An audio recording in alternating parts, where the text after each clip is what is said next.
Assalamualaikum warahmatullahi wabarakatuh. Balik lagi bersama gua Atta Halilintar di acara paling wow yaitu adalah Wow Podcast.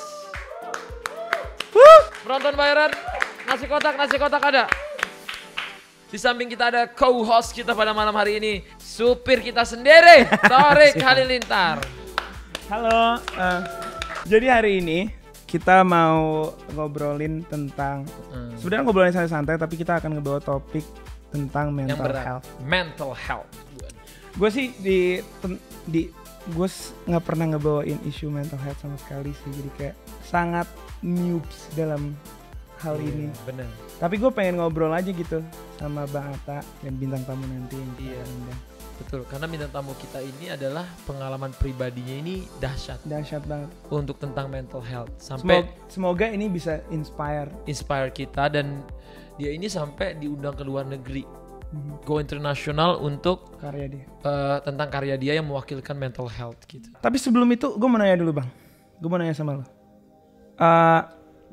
how are you? Like, apa yang lo rasain sekarang? I think diri gue sendiri nggak tahu keadaan mental gue, karena ya emang yang lu lihat gimana sih gue? Maksudnya kan walaupun sekarang lebih banyak kita ngobrol tentang masalah apa yang lu hadapin sekarang, kayak hal-hal yang lebih deep daripada biasanya. Mungkin karena Bang Atta sekarang yang gue lihat lu lagi vulnerable banget, lu lagi rapuh, apapun yang diomongin, apapun yang lu nonton sekarang gampang banget bikin lu nangis. Lu masuk ke membangun keluarga yang dari dulu lu orangnya family man banget yang gue tahu. Lu sangat respect orang tua lu sangat bertanggung jawab dengan adik-adik lu. Sekarang lu mau bikin keluarga baru nih Bang.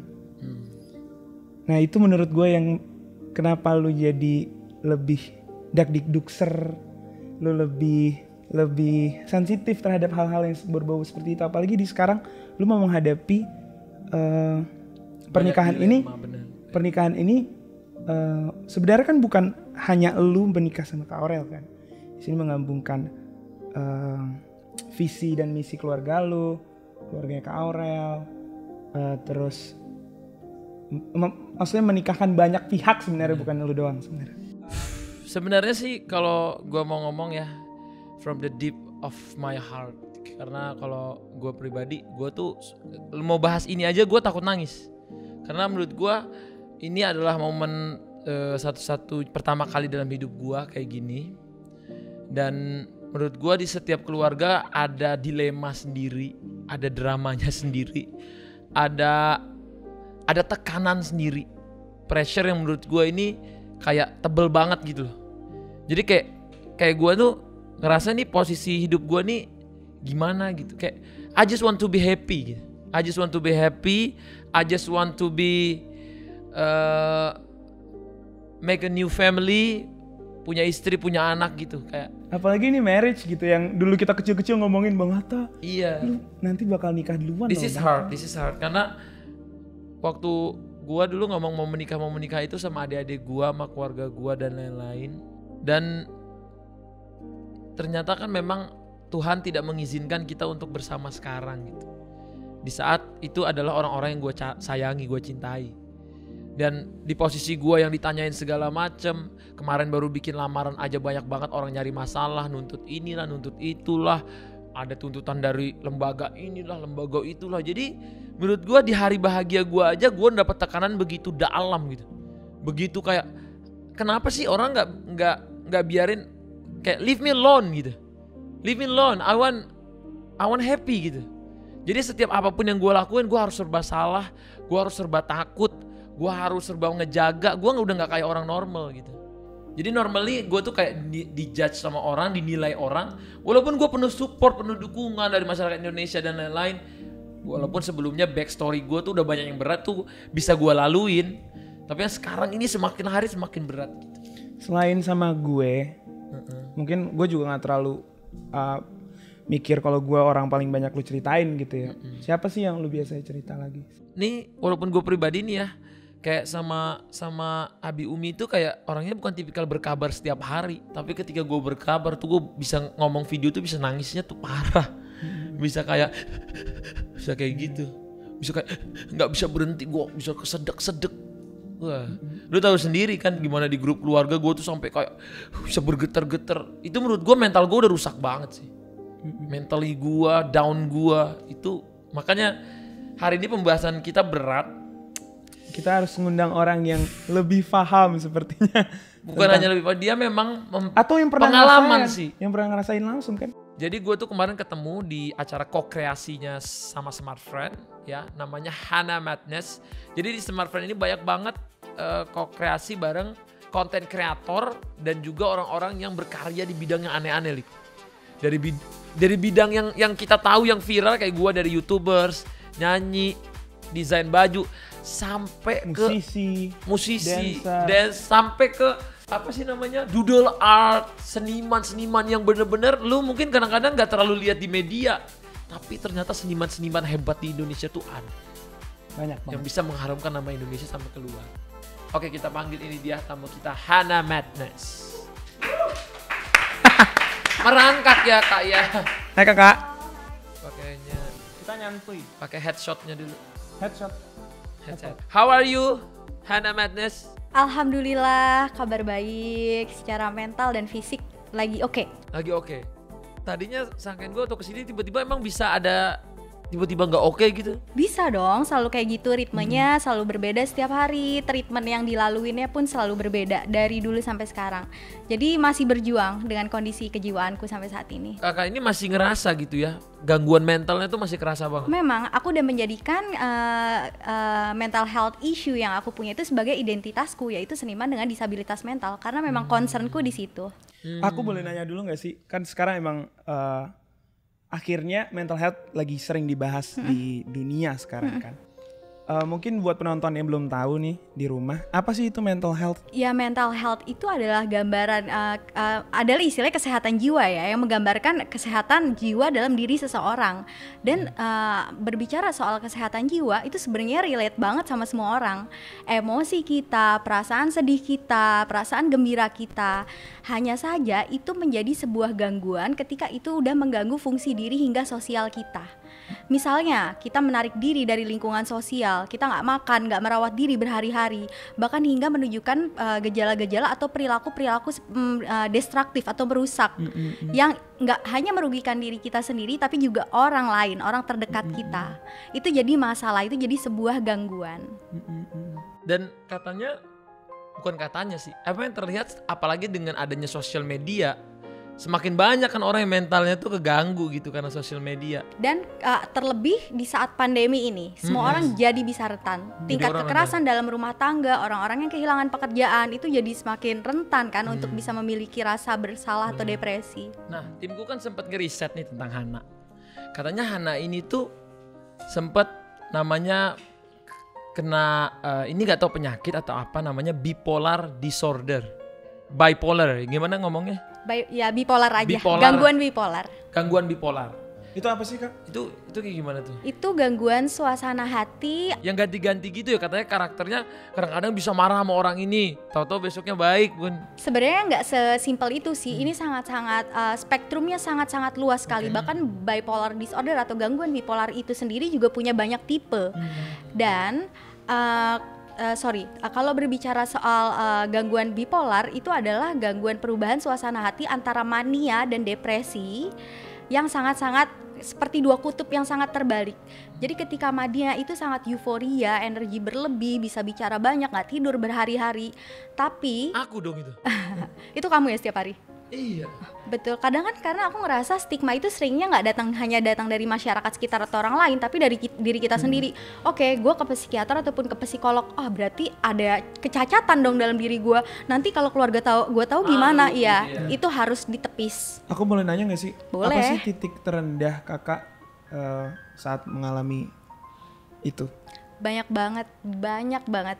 Iya, apalagi aku nggak tahu sih ya. Alhamdulillahnya aku udah berdamai dengan keluargaku. Aku udah punya support system yang terbentuk dengan baik. Aku menghabiskan masa kecilku tuh di wilayah yang cukup Bronx.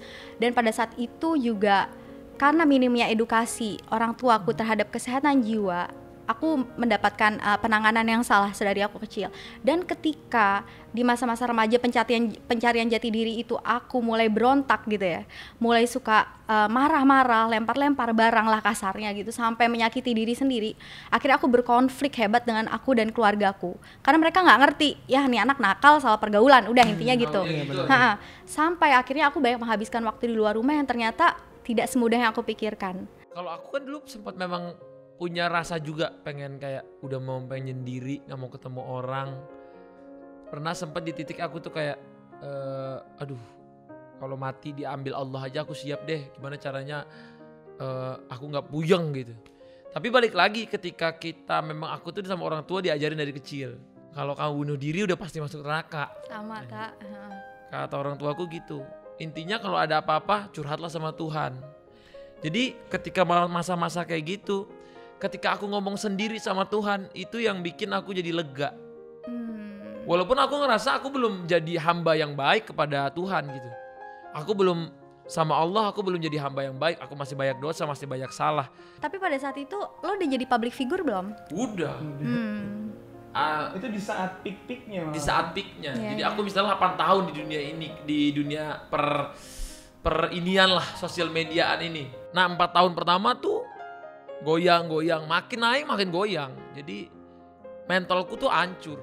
Karena semakin lo naik, orang jadi semakin banyak berekspektasi kan. Sedangkan itu di luar dari cakupan lo gitu kan. Kasarnya kayak gitu. Jadi kayak aku tuh tidur, diem, sakit kepalaku, diem, aku duduk lagi, main game. Sampai aku sekarang nggak pernah melewatkan malamku tanpa main game. Untuk karena aku nggak akan nginget tuh apapun pekerjaan, apapun itu, aku nggak mau pikir, bodoh amat. Tapi selain ke Tuhan Yang Maha Esa, dari dulu sampai sekarang ketika lo lagi mentally breakdown, lo punya nggak sosok seseorang yang lo jadikan tempat atau caregiver lah atau pendamping lah yang lo percaya gitu? Kadang kita di satu titik kita tuh ngerasa kita nggak percaya sama siapapun. Ya, I see. Aku tuh nggak percaya sama siapapun. Aku tuh nggak punya teman sejati. Iya. Nggak punya. Ngerti. Temen banyak. Link aku tuh kenal sama siapa aja tuh kayak teman-teman. Atau di mana aja temen gitu. Aku datang kemana aja ada temen. Tapi kalau kayak temen yang bisa aku cerita segala hal itu susah tuh. Ngerti. Aku ngerasa nanti kalau aku cerita sama dia bakal gimana ya? Ngomong gak ya ke orang, ini kayak gini gak ya? Takut malah jadi judgement, dapat iya, judgement ya. jadi kayak nanti dia jadi tahu rahasia gua, dia jadi serba salah kan. Cerita ke orang tua, ada di satu titik orang tua pun gak boleh tahu masalah kita, gitu loh. Kadang-kadang kita bercerita ke orang tua aja kita malu, malu sama masalah itu. Wah, nanti orang tua gua bakal ngejudge gua gak ya, masalahnya segala macam. Jadi gua pernah suatu hari orang tua gua baru pulang dari luar negeri, gua datang ke rumahnya, gua nangis doang. nangis kata tuh gini udah gak kuat, diam, udah pulang, cuman gue buat nangis. Tapi ini gue nggak tahu ya karena gue nggak pernah ada di posisi lo gitu. Tapi perlu nggak sih kayak misalnya lo setransparan ini gitu dari awal, kalau misalnya oke, saat ini mental gue lagi nggak baik, gue butuh rehat. Jadi maksudnya sejujur itu tapi dengan kewibawaan lo gitu. Tapi bukan berarti lo harus membuat itu jadi terkubur di bawah tanah terus-menerus. Lo selalu terlihat baik gitu di depan mereka. Tapi tuh kadang-kadang suka ngeluarin kode-kode itu sih untuk keluarganya dan sekelilingnya. Mungkin nggak secara harfiah langsung. Gue nggak akan ngomong, tapi kalau orang tuh mesti udah tahu kalau gue udah mulai. Wah, ini kusut banget sih. Okay. Udah mulai mata unmood, gue udah mulai kayak gini. Tiba-tiba gue suka ngomel-ngomel sendiri. Dan gue baru bisa cerita ini di akhir-akhir ini doang. Sebelumnya gue gak akan mau cerita. Menurut gue itu aib. Enggak dong. Tapi kalau menurut gue sekarang orang harus tahu keadaan tuh kayak gitu. Gitu. No shame, no stigma. Iya. Jadi jangan ngelihat gimana-gimana aja gitu. Apa sih akhirnya yang menjadi titik poinnya Hana untuk tiba-tiba nih gara-gara ini semua lu punya masalah mental, lu bipolar, lu sempat ke rumah sakit jiwa dan lain-lain. Tekanan sosialnya. Itu tekanan sosial yang katanya lu banyak ada pelecehan dan lain-lain. Apa sih yang akhirnya lu pilih untuk membuka peluang untuk melakukan hal positif gitu? Apakah itu pelariannya? Jadi titik poinnya adalah ya ketika gue SMP, SMA, ketika gue benar-benar berjuang dan gue nggak tahu gue kenapa pada saat itu, karena keluarga gue juga memperlakukan gue dengan salah gitu, kayak dapat treatment yang salah, akhirnya makin berkonflik. Yang pada saat itu gue lakukan adalah gue tuh sempet ada fase dimana gue tuh ke sekolah cuma bawa tas lempang kecil isinya baju ganti, karena sewaktu-waktu gue sering gak pulang ke rumah kan, nginep di warnet. Ya udah sampai akhirnya gue bawa sketchbook, drawing pen, gue bener-bener yang menumpahkan iya benar semua depresi lu itu ke sebuah karya. Rasa marah gue, terus kayak bisikan-bisikan, suara-suara, terus Jadi karya. belum tak, pada saat belum itu cuma jadi jurnal aja. Karena gue merasa jurnal itu atau sketchbook itu adalah media atau ya sebuah media yang ketika gue cerita gitu secara coret-coretan itu, dia nggak memberikan justifikasi apapun terhadap diri gue. Mungkin itu yang orang ngerasain pas ngelihat karya kakak kali ya. Ke rasa terwakilkan. Iya, tapi kalau untuk karya yang udah belakangan ini aku publish, gue tuh menyuarakan kesehatan jiwa dari tahun 2012 ya. Pada saat itu temanya itu mereka bilang aku gila di acara TV yang cukup populer sekali gitu dan kompeten. Dan pada saat itu gue umurnya 19 tahun. Gue di situ gue terang-terangan belak-belakan gue berbicara bahwa gue adalah seseorang yang menggunakan seni dalam menjaga kewarasan gue. Pada tahun 2012 isunya tabu banget, gue malu banget, keluarga gue aja nggak sampai datang, cuma ada kakak gue dan caregiver gue doang. Tapi ternyata setelah tayangan itu muncul, gue dapat banyak banget narasi yang datang ke gue melalui Facebook dan email yang mereka menyatakan hal yang sama, mereka nggak tahu harus kemana, bahkan sampai di tingkat kak, nenek gue dulu, almarhum nenek gue tuh dipasung sampai akhir hayatnya karena disabilitas mental atau gangguan kejiwaan yang dia punya. Dipasung? Ih banyak tak, tingkat pemasungan di Indonesia tuh tinggi banget. Soalnya disangka kesetanan. Yes, karena saking, iya betul. Dipasung tuh diikat ya? Iya, di rantai dibelenggu. Gue sempat bikin project tuh Incen sama seniman UK soal isu pasung di Jawa Barat. Nah itulah guys ya, kenapa Hana ini banyak dikagumi orang karena dari perjalanan hidupnya yang sedemikian rupa gitu guys. Dan Hana ini akhirnya tetap bisa berkarya dan di tahun 2019 Hana ini ya guys menjadi Woman of the Year dari majalah Her World Indonesia. Salah satu dari 10 wanita yang menyuarakan tentang bertahan dari isu kesehatan mental dengan menjadi seniman doodle art. Yang lo gambar masih inget nggak apa sih yang lo gambar waktu itu, yang lo doodle art kan? Yang paling mewakili lo? Semuanya itu mewakili. Sampai nangis nggak pas lo gambar? Ada fase-fase depresif ketika gue nangis, tapi kebanyakan produktivitas gue itu muncul ketika energi gue lagi banyak, ketika gue lagi manik. Ditambah kayak misalnya platform kokreasi. Gue gak pernah nyangka gue duduk nih di hadapan lo nih, seorang Atta Halilintar yang jujur ya, maksudnya gue tuh memandang lo sebagai seseorang yang udah sukses banget gitu, kayak orang lain melihat lo gitu, kalian lah keluarga Gen Halilintar gitu. Terus tiba-tiba gue ada di sini berkat dari kokreasinya Smart Friend.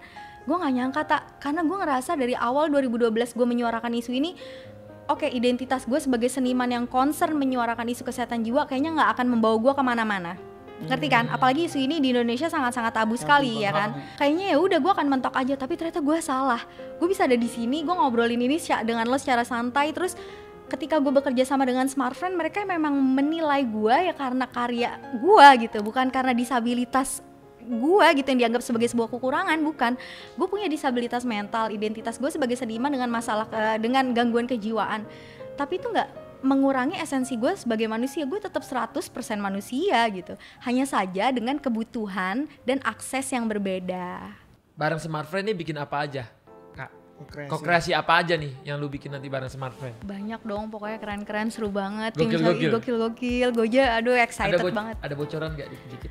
Pokoknya nanti akan ada konten-konten nih untuk Ramadan. Terus merchandise pastinya. Kita bikin merchandise-nya yang mental health gitu masih jarang loh. Ya boleh banget nih, maksudnya boleh nggak sih sebenarnya bikin kayak kita misalnya bikin baju tentang mental health gitu, boleh nggak sih? Ya sebenarnya untuk pemberdayaan bagus, asalkan yang gue agak filter dalam advokasi gue adalah ketika orang menjadikan isu kesehatan jiwa itu sebagai sebuah tren, sebagai sebuah gue punya gangguan kejiwaan, terus itu dianggap sebagai sesuatu yang keren. Padahal enggak, untuk orang-orang yang mengalami, untuk penyintas itu berat banget, makanya banyak orang terbelenggu, banyak orang mati dalam diam gitu loh. Jadi sebenarnya kita nggak apa-apa kalau misalnya ingin berkreasi gitu secara jujur, apalagi kan selama ini kan gue berusaha untuk berkarya berdasarkan dari pengalaman-pengalaman yang gue alami kan, skenario-skenario di dalam hidup gue, termasuk kolaborasi gue dengan banyak pihak pun juga masih berkaitan dengan isu mental health. Tapi kalau gue sih ya, nggak tahu kenapa suka keluar ide-ide gue tuh di malam hari. Pas gue lagi stressful, itu gue bisa ngeluar ide.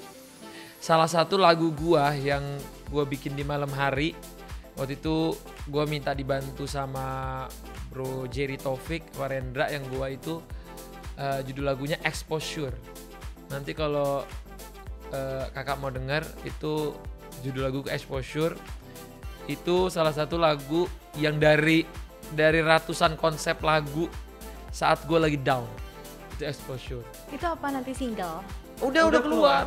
Udah lama, udah setahun 2 tahun lalu. Emang lagunya gak akan sebanyak views kalau gue bikin lagu-lagu kayak gue bikin misalnya God Bless You, lagu cinta, lagu kayak gitu, lagu-lagu rap-rap yang pasarnya agak-agak beda ya.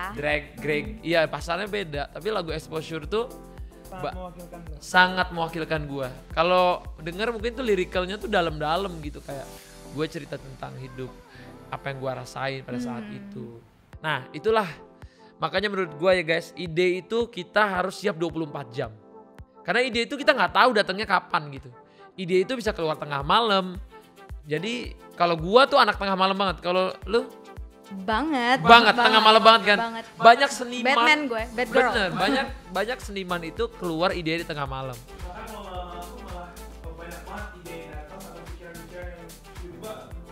Bisa jadi brilian, bisa jadi aneh. Iya. Walaupun pagi juga loh. Pagi, kalau lu bangun pagi jam 6 subuh, jam 4 subuh gitu lu bangun, pasti fresh banget.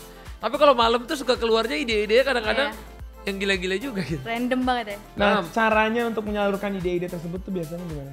Makanya harus didukung juga sama Smart Friend Extra Unlimited. 24 jam unlimited malam, full speed di semua aplikasi. Nah, dari ide-ide tengah malam itu, ya, itu yang gua ini pengalaman pribadi gua ya. Dari ide-ide malam itu dan akhirnya menjadi ladang rezeki gua. Jadi gue tiba-tiba bisa ngedesain baju, tiba-tiba gue bikin musik, tiba-tiba gue bikin nulis cerita tentang film, tiba-tiba itu datang malam. Jadi ketika kita manfaatin itu, waktu gila itu bisa jadi ladang duit gitu, ladang rezeki. Nah ini ngomongin rezeki nih gue paling seneng nih Bang. Nah pas tuh, lu seneng nih kalau rezeki. Iya, gue pengen rezeki nih. Rezeki. Caranya gimana sih Bang untuk dapet rezeki Bang? Gampang kalau lu mau dapet rezeki. Rezeki itu ada di mana aja, tinggal kita mau ambil apa enggak. Iya.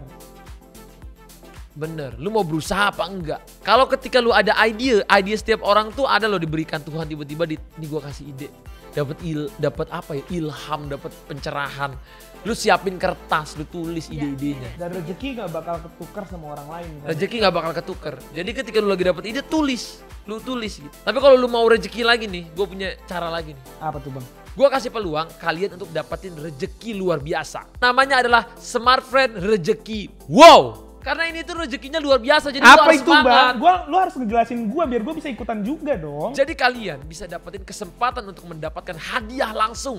Caranya gampang banget. Gimana guys. tuh Bang?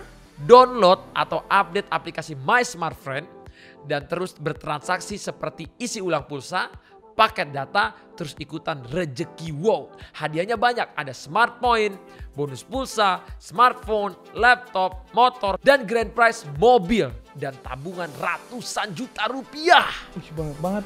Gokil. Seru juga tuh. Gue tapi udah download Bang, gue udah download dong. Kan bisa aja sampai tahu gue bisa dapat mobil atau ratusan juta dia tuh. Lumayan lah.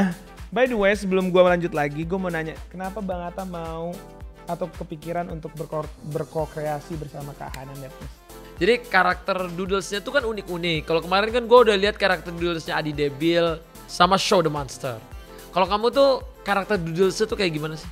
Sebenarnya sama karakter-karakter, cuma ada identitas sendiri dari pemilihan warna, dari bentuk, semua tuh dari ekspresi. Itu setiap seniman doodle itu punya karakternya masing-masing. Dan gue biasa selalu main di warna sih dan ekspresi yang menggambarkan kayak apa ya, kayak kekayaan perasaan kita sebagai manusia. Tempat pameran yang paling berkesan menurut Kak Hana pas lagi memamerkan karya kakak? Ada 2 proyek sih yang paling berkesan banget, itu tahun di luar negeri ya, bukan di dalam. Itu pertama kalau nggak salah 2018 pas aku bikin workshop juga dengan seniman UK di sebuah rumah sakit jiwa tertua di dunia, namanya Bethlehem Royal Hospital di London. Itu benar-benar experience yang luar biasa karena aku juga masuk ke Museum of the Mind.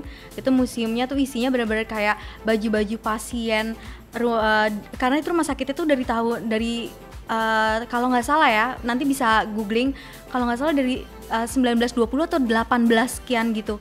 Jadi bener-bener baju-baju yang kayak baju-baju panjang, terus ada juga album yang berisikan foto-foto pasien dengan melankolia, depresif zaman dulu, terus kotak-kotak obatnya, terus ada rantai-rantai pasung yang dulu masih digunakan sama mereka dalam mentreatment orang-orang dengan disabilitas mental. Terus juga di tahun 2019 kalau nggak salah itu aku bikin project dengan sebuah institusi namanya CGL di kota St. Helens, UK. Itu CGL itu merupakan institusi yang berfokus terhadap orang-orang dengan ketergantungan narkoba dan alkohol. Jadi aku bikin instalasi project yang dipamerkan dalam Meatloaf Takeover Festival di St. Helens selama 1 bulan. Jadi St. Helens ini adalah kota di Inggris dengan tingkat bunuh diri paling tinggi. Jadi rasionya itu 2 minggu sekali ada 1 orang yang melakukan tindakan bunuh diri di sana. Di Inggris? Di St. Helens itu, di kota ya. Jadi kita bikin. Jadi bukan keseluruhan Inggris? Enggak, itu nama kotanya. Dan dia kota tertinggi dengan pembunuhan tertinggi? Dengan tingkat bunuh diri. Dengan tingkat bunuh diri tertinggi? Iya, di Inggris, namanya St. Helens. Dan aku bikin project dengan institusi, dengan orang-orang yang sedang menjalani recovery proses itu. Jadi banyak banget narasi-narasi, bahkan ada satu peserta yang ikut workshopku, yang dia juga bikin karya, dia nangis datang nunjukin karyanya bentuk heart gitu, karena pacarnya dia baru 3 hari yang lalu suicide. Wow. Dan dia juga lagi menjalani treatment penyalahgunaan narkoba dan alkohol di si ceweknya ini di tempat itu. Jadi aku banyak banget berinteraksi, berkomunikasi dengan teman-teman yang juga seperjuangan penyintas, dan itu bikin aku ngerasa narasinya tuh semakin menguatkan. Ngerti gak sih, kayak kita tuh ada di satu frekuensi yang sama gitu. Dan kakak nggak ngerasa sendiri jadinya. Yes. Exactly, aku bener-bener kayak ngerasa seneng banget sih, kayak voicing the voiceless kan gitu. Tapi kita secara nggak langsung jalan bareng-bareng gitu, nggak hanya aku doang gitu. Apa sih yang mau disampaikan Hana nih untuk teman-teman di luar sana? Mungkin ada ngerasa yang berbeda sama dirinya, ada yang ngerasa dirinya itu cepet marah, cepet nangis atau apa, atau dia ngerasa ada mental yang terganggu dalam dirinya. Apa sih yang kamu bisa sampaikan untuk menyelamatkan orang-orang yang punya penyakit mental health ini? Iya, untuk orang-orang yang nonton juga, biar misalnya ada sekelilingnya yang merasakan hal-hal yang kesehatan jiwanya terganggu gitu, apa yang harus dilakukan teman-teman? Iya, sebenarnya banyak hal yang bisa dilakukan, tapi untuk kita gitu, untuk teman terdekat kita mungkin bisa jadi orang yang nyaman untuk mereka. Dan untuk teman-teman yang berjuang, mungkin juga untuk yang belum mendapatkan diagnosa atau treatment yang tepat, nggak ada salahnya untuk reach out, bisa ke orang terdekat. Misalnya kalian belum berani ke profesional sendiri, bisa minta untuk didampingi. Dan hilangkan stigma bahwa ketika kita memiliki masalah kesehatan jiwa itu berarti kita menjadi cacat. Itu salah besar, itu stigma yang datang dari diri kita sendiri. Itu harus kita buang jauh-jauh. Dan tanamkan juga, ini kata caregiver aku ya, yang selama ini mendampingi aku dari tahun 2012. Aku selalu ditanamkan keyakinan bahwa meskipun kamu punya disabilitas mental, kamu berhak untuk berkarya, kamu berhak untuk mendapatkan kesempatan atau peluang yang sama, kamu berhak untuk dilihat dan didengar, dan kamu berhak untuk diapresiasi. Jadi semangat buat teman-teman, mental illness is not your fault. Luar biasa.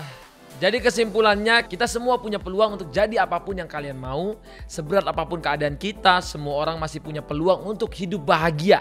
Tentunya kan Tuhan tidak akan memberi cobaan di luar kemampuannya gitu guys ya. Jadi apapun yang dialami itu pasti masih ada dalam batas kemampuan kita guys. Thank you Hana. Thank you Torik, adik saya ya, yang selalu ada di hampir semua video saya akhir-akhir ini. Dan mungkin sampai beberapa hari ke depan dia akan nginep di sini juga. Makasih ya Hana udah sharing pengalamannya. Iya, sama-sama. Makasih dan juga banget. karya-karyanya, makasih udah banyak menginspirasi orang di luar sana. Kalau yang mau kaos keren kayak kita nih, kayak yang aku pakai, kayak yang Torik pakai, kayak yang Hana pakai. Lucu banget ya? Parah. Keren banget kan. Kalau mau kaos-kaos karya dari kita dari anak-anak co-kreasi bersama Smartfan. Wow, kalian bisa cek linknya di bawah ini guys ya. Check this out. Kalian akan menemukan banyak karya-karya anak Indonesia yang udah berkolaborasi sama Smartfan dan AHA ya. Ada banyak banget dari Show the Monster, ada Adi Debil, dan nanti kedepannya ada dari Hana Madness. Pokoknya keren banget untuk Indonesia yang lebih gokil, lebih keren. Yang dipakai Hana ini juga co-kreasi sama Artine Kain. Jadi kita ini membangun semua anak-anak muda Indonesia untuk bangga sama produk dalam negeri, bangga sama produk Indonesia, bangga dengan desain anak-anak Indonesia. Dan karena itu saling mendukung dan berkreasi. Iya, karena Indonesia itu keren. Thank you guys. Ahmad Halilintar, Torik Halilintar, Hana Madness. sampai jumpa lagi di video selanjutnya di Wow Podcast selanjutnya. Assalamualaikum warahmatullahi wabarakatuh. Bye-bye.